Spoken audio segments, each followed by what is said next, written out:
안녕하세요. 반갑습니다. 이선배입니다. 자, 오늘은 3-1-12강 나갈 차례죠. 저번 시간 사회복지 정책 과정 나갔었는데, 사회복지 정책 과정 중 오늘은 집행과 평가에 대해서 이제 수업을 들어가도록 하겠습니다.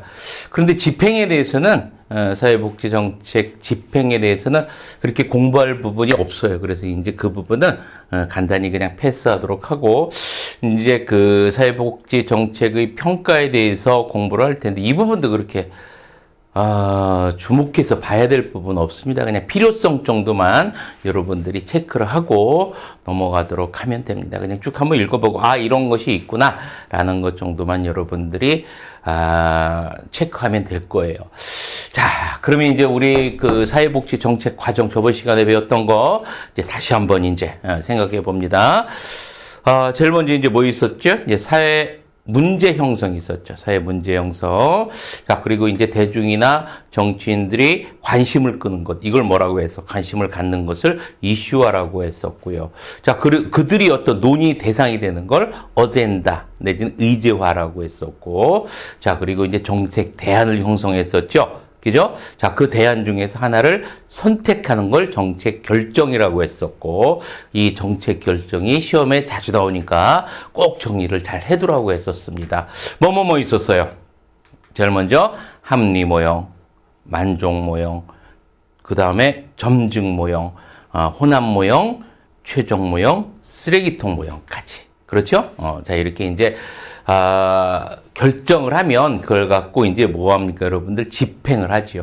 집행을 하고 난 다음에 그것이 잘 됐는지 안 됐는지에 대해서 뭐 해야 돼요, 여러분들? 평가를 합니다. 평가하는데 평가도 그렇게 어렵지도 않습니다. 여러분들 앞에도 이 선배가 이야기했지만, 자, 그래서 이제 평가 오늘 보는데, 오늘은 이제 부담 없이 이제 공부 끝날 거예요. 근데 여러분들이 이제 쭉 한번 이 선배 하는 거 칠판을 보면서 이제 한번 쭉 다시 한번 나가도록 합니다. 자, 개념 봅니다. 자, 사회복지 정책의 평가라는 거는 정책 활동의 가치를 가늠하기 위한 정보 수집과 분석과 해석 활동 정책 수단인 뭐와 관계가 있다? 사업 평가와 연관되어 있다. 사업 평가를 뭐 한다는 얘기야, 여러분들. 주된 관심으로 갖는다는 얘기야. 그러니까 당연히 뭐 가치 지향적일 수밖에 없겠죠. 자, 이렇게 우선 정리해 두고, 사회복지 정책의 평가는 크게 두 가지 의미가 있습니다. 좁은 의미와 그리고 넓은 의미. 좁은 의미는 달성하고자 한 사회 문제를 얼마나 해결하는지를 평가하는 거야. 그죠? 한마디로 말해서 뭘 얘기하는 거야? 내가 원래 의도한 문제 있었죠. 내가 이걸 얻고자 하는 문제. 이것이 얼마나 해결되었는지, 아니면 얼마나 영향을 받았는지, 미쳤는지 살펴보는 것이 여러분들 무슨 의미야? 좁은 의미야. 좁은 의미. 알겠죠? 그래서 좁은 의미. 내가 달성하고자 한 사회 문제를 얼마나 해결했는지를 평가하는 것을 좁은 의미의 평가라고 하고요. 넓은 의미의 평가라는 것은 어떤 거냐면 정책 과정 전반을 다 살펴보는 거야. 전반을 다 살펴보는 것. 이것을 넓은 의미의 사회복지 정책의 평가라고 이야기합니다. 자, 이렇게 여러분들 한번 살펴봤고요. 자, 이렇게만 보고 넘어가면 됩니다. 자, 이렇게 보고, 자, 뒤를 넘어가서 필요성 봅니다. 요 필요성은 여러분들이 좀 살펴봐야 됩니다. 요거 사회복지 정책의 필요성에 대해서는 여러분들이 살펴보고 가야 돼요. 알았죠? 그렇다고 해서 어려운 거는 아닙니다. 그래서 어떤 것들이 있다라는 것만 살펴보는데, 자, 첫머리 나오는 것이 뭡니까? 정책의 효과성을 증진하고요. 정책의 효율성을 증진한다. 효과성과 효율성을 증진한다. 라고 나옵니다. 여러분들 효과성, 효율성 다 알죠? 이게 개념적으로 여러분들이 알고 있어야 됩니다. 혹시 모르는 우리 후배님들을 위해서 이 선배가 간단하게 이야기할 테니까, 개념을 설명하도록 할 테니까, 요번 시간에 이제 여러분들 완전히 알고 넘어갑니다. 효과성이라는 것은 무엇을 이야기하는 거냐면, 내가 이제 정한 목표가 있었어. 내 정한 목표, 우리 여기서는 이제 사회 문제죠. 사회 문제를 해결해야 되겠다라는 목표가 있었어. 그 목표를 이루어내는 건 효과가 있다라고 보는 거야. 그건 뭐야, 여러분들? 효과성. 목표를 이루어내는 거는 효과성이야. 알겠죠? 그런데 효율성이라는 것은 뭐냐면, 최소 비용으로, 최소의 어떤 노력으로, 최대의 효과를 만들어내는 거.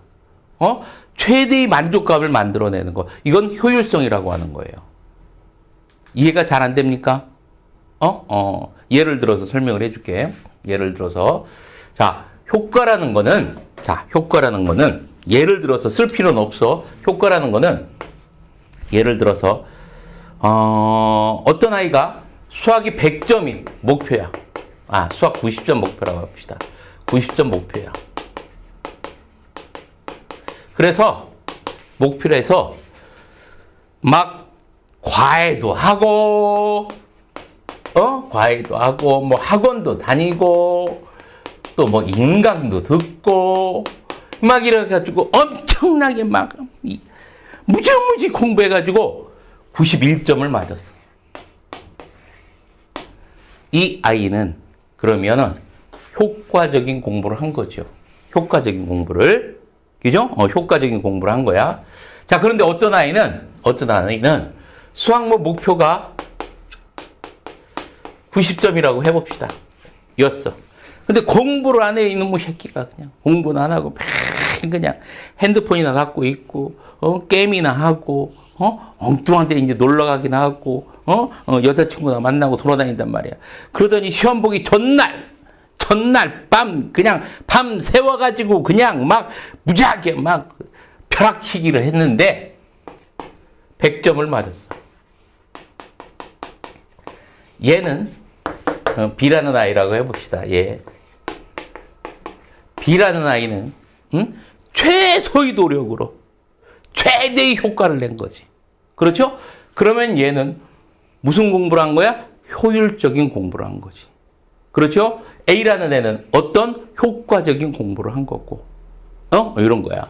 그래서 효율적이라는 거는 어떤 것을 이야기하는 것이다. 최소의 비용으로, 최소의 노력으로 최대의 효과를 내는 거는 효율적이라는 것을 이야기하는 거고, 목표를 이루면 그거는 뭐라고 하는 거예요, 여러분들? 효과적이라고 이야기하는 거예요. 됐죠? 그것만 여러분들 기억해 둡니다. 그래서, 우리 정책을 평가하는 이유는, 요 효과성과 효율성을 둘 다 높이기 위해서 하는 거예요. 효과성과 효율성을 둘 다 높이기 위해서 하는 것이다. 라는 거 여러분들 기억을 해두고. 자, 그리고 이제 세 번째 봅니다. 정책 결정 및 집행에 필요한 정보를 제공한다. 이렇게 나오죠. 그렇죠. 정책을 결정하는 데 있어서, 그리고 정책을 집행하는 데 있어서 정보를 제공하고요. 또는 어떤 정책 이론의 발전에도 도움을 줄 수가 있고, 이를 통해서 학문 연구에도 많은 도움을 줄 수가 있습니다. 학문 연구까지. 자, 이렇게 정리를 해두고요. 자, 그리고 이제 정책 평가가 어떤 필요성이 있냐? 책임성과 정당성을 확보한다. 이렇게 나오죠. 그죠? 그래서 이제 정책에 대해서 실행을 했는데 이게 성공할 수도 있고, 그렇죠? 또 실패할 수도 있어. 그죠? 성패가 갈라질 수 있단 말이야. 거기에 대해서 뭐 할 수 있어요, 여러분? 책임 소재를 나눠야 되잖아. 책임 소재를 명확히 해야 되잖아. 그죠? 어떤 책임성에 대해서, 이런 책임성에 대해서 책임 소재를 명확하게 하기 위해서 평가가 필요하고요. 또 이를 통해서 정당성을 확보하기 위해서 정책 평가가 필요하다라는 이야기입니다. 자, 뿐만 아니라 정책 활동을 통제하고 또 감사의 필요성이 있죠. 여러분들 한번 평가한다라고 하면 이거를 잘했는지 못했는지에 대해서 이제 그 공무원들 어떻습니까? 또 평가한다고 감사한다고 하면 불나죠. 막 불 납니다. 막 떨리기도 하고, 이 감사한다고 하면 난리도 아닙니다. 뭐, 이 선배는, 공무원 생활을 해보진 않았지만, 친구들 이야기를 딱 들어보면, 이 감사한다고 하면 뭐 난리도 아니랍니다. 그렇다는 얘기예요. 평상시 열심히 하면 되는데, 뭐, 감사를 목적으로 생각하지 말고, 국가를 위해서 이제 열심히 내가 이 한번 바치겠다. 그러면은 뭐, 무슨 뭐, 감사에 대한 두려움이 뭐가 있겠습니까? 그냥 뭐, 매일매일 열심히 하면 되는 거지. 그렇죠? 그렇다는 이야기입니다. 자, 이렇게 정책 평가는요, 아까도 얘기했지만, 가치 지향적이고요. 자, 그 다음에 뭐, 개별 사례적이고요. 그 다음에 기술적이고, 실용적이고, 종합학문적이고, 정치적이다라는 거 여러분들이 알아두면 되겠죠. 자, 이렇게 이제 필요성에 대해서만 여러분들이 한번 살펴보고, 자, 그리고 또 뭐가 있는지 봅니다. 자, 평가 기준 봅니다. 효과성, 효율성은 앞에서 이 선배가 이야기했었습니다. 효과성이라는 것은 어떤 것을 이야기하는 거다? 정책 목표를 달성 정도. 달성했냐 안 했냐.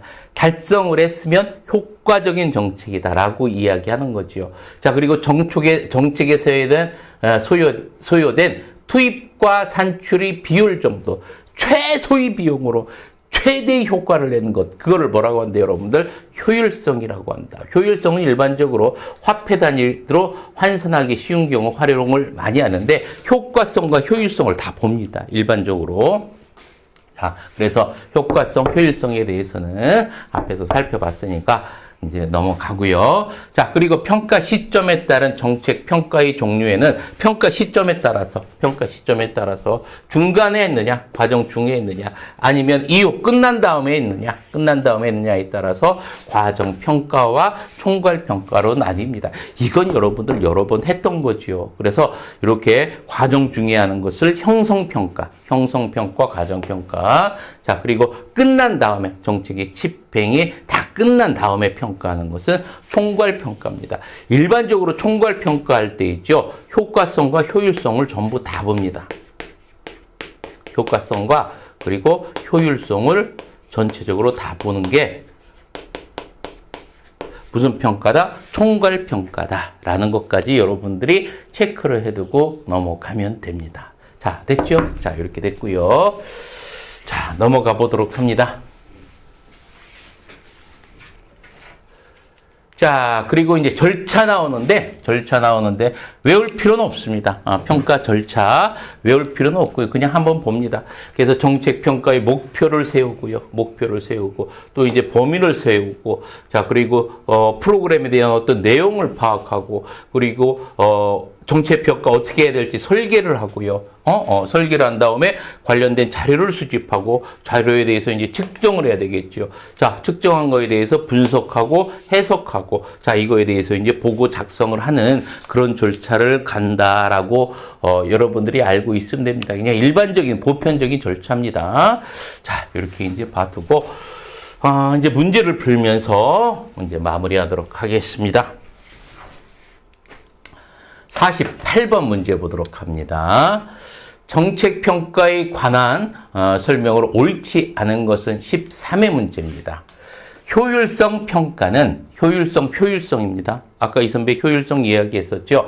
투입과 산출의 비율로 표현한다. 맞죠? 최소의 비용으로, 그렇죠? 최소의 비용을 투입해가지고 최대의 만족감을 산출해내는 것. 그죠? 그거를 효율성이라고 했었고요. 자, 정책평가는 정책수단인 사업평가와 관계가 있다라고 이야기했었죠. 그렇죠? 사업평가와 연관이 있다라고 이야기했었고. 정책 효과성입니다. 효과성 평가는 정책 목표의 달성 여부를 관한 것을 우리는 뭐라고 했었습니까? 효과성이라고 이야기했었고요. 자, 신공공관리론이라는 것은 언제 나온 거냐면 복지국가 이후 나타난 겁니다. 정부 실패. 그래서 뭐를 지향하는 거냐면 여러분들 시장 지향이야. 자유시장 경제 있죠? 이거를 지향하는 거를 신공공관리론이야. 알았죠? 그래서 신공공관리론 같은 경우는 언제 나타난 거다, 여러분들? 복지국가 위기 때 나타난 거야. 위기 때. 그래서 뭐를 지향한다? 시장을 지향하고, 시장 지향. 자유시장이죠. 자유시장을 지향하는 걸 신공공관리론이라고 합니다. 그래서 자유시장을 지향하는 행정론이 신공공관리론이고요.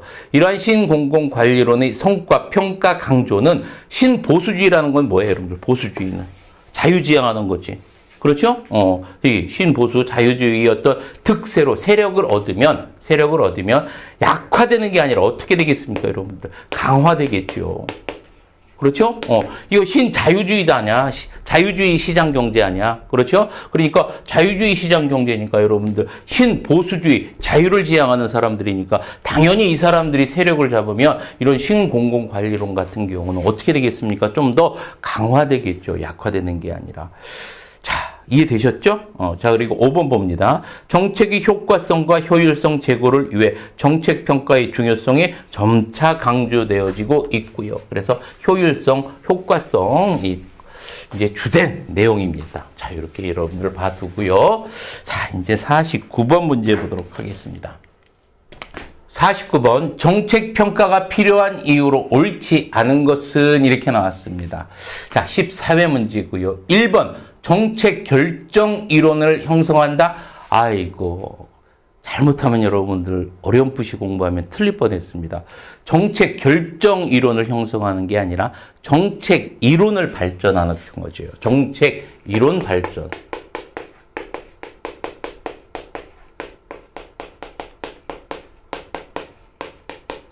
정책 이론 발전. 1번 틀린 겁니다. 정책 결정 이론은 아닙니다. 자, 그리고 이제 2번, 3번, 4번, 5번 보도록 합니다.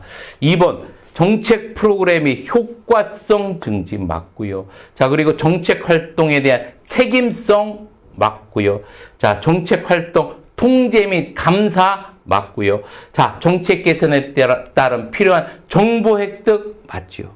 그지? 자, 그러면 49번의 정답은 몇 번? 1번이 됩니다. 1번. 자, 정리됐죠? 자, 그러면 50번 문제 보도록 하겠습니다. 정책 평가에 관한 설명으로 옳지 않은 것은 15회 문제입니다. 정책 평가는 정책 효과성 제고에 기여할 수 있다. 당연한 거죠. 그렇죠? 당연한 겁니다. 자, 그리고 2번 평가 지표 선택에서 정책 목표보다 측정 용이성을 이러면 안 되겠죠. 뭐든지 어떻게 하면 쉽게 이거 측정할 수 있을까? 이걸 따지면 안 되는 겁니다. 그렇죠? 그래서 정책 목표를 더 중요시해야지 어떤 측정을 좀 더 쉽게 할까? 이것을 우선한다라는 건 말이 안 되는 얘기입니다. 그죠? 이건 뭐 공부 안 해도 맞힐 수 있는 겁니다. 50번에 그러면 옳지 않은 것은 2번이고요. 3번, 4번, 5번 보도록 합니다. 정책 평가는 정책 활동의 책임성 높인다. 맞지요? 산출과 영향에 대한 평가 방법으로 양적, 질적 평가를 병행할 수 있다. 맞습니다. 알겠죠? 기억해 두고요. 평가 결과의 활용도를 높이는 기제, 메커니즘을 마련하는 것이 바람직하다. 당연한 것이겠죠. 자, 메커니즘을 만드는 것이 중요한 부분 중에 하나일 겁니다. 자, 그러면 50번의 설명으로 옳지 않은 것은 몇 번? 2번이 되겠지요. 자, 51번 봅니다. 사회복지 정책 평가가 필요한 이유를 모두 고른 것은 17회 문제입니다. 문제 해결을 위한 정책 결정에 필요한 정보를 얻기 위해, 그렇죠? 정보를 얻기 위해서 맞고요. 자, 그리고 기존 정책의 개선에 필요한 정보를 얻기 위해 맞습니다. 자, 그리고 정책의 정당성 근거를 확보하기 위해 맞고요. 정책 평가는 사회복지 정책 이론의 형성에 기여한다. 맞죠? 이론 형성에 기여한다라고 이야기했었습니다. 자, 그럼 51번 전부 다 맞았네? 그러면 정답은 기억, 니은, 디귿, 리을 5번이 됩니다. 모두 다 맞습니다. 자, 여러분들이 이제 51번까지 문제를 다 풀었습니다. 오늘같이 여러분들이 이렇게 쉽게 끝나면 너무 좋겠죠. 뭐 이런 날도 있고 또 저런 날도 있죠. 오르막이 있으면 또 내리막이 있고 내리막이 있으면 오르막이 있고 그렇습니다. 자, 여러분들은 오늘은 간단히 이렇게 살펴봤고요. 이제 간단하게 이제 훑어보고 이제 마무리 짓습니다. 여러분들 고생 많이 하셨고요. 자, 오른손 들고 파이팅 하면서 이 시간 마치도록 하겠습니다. 자, 파이팅!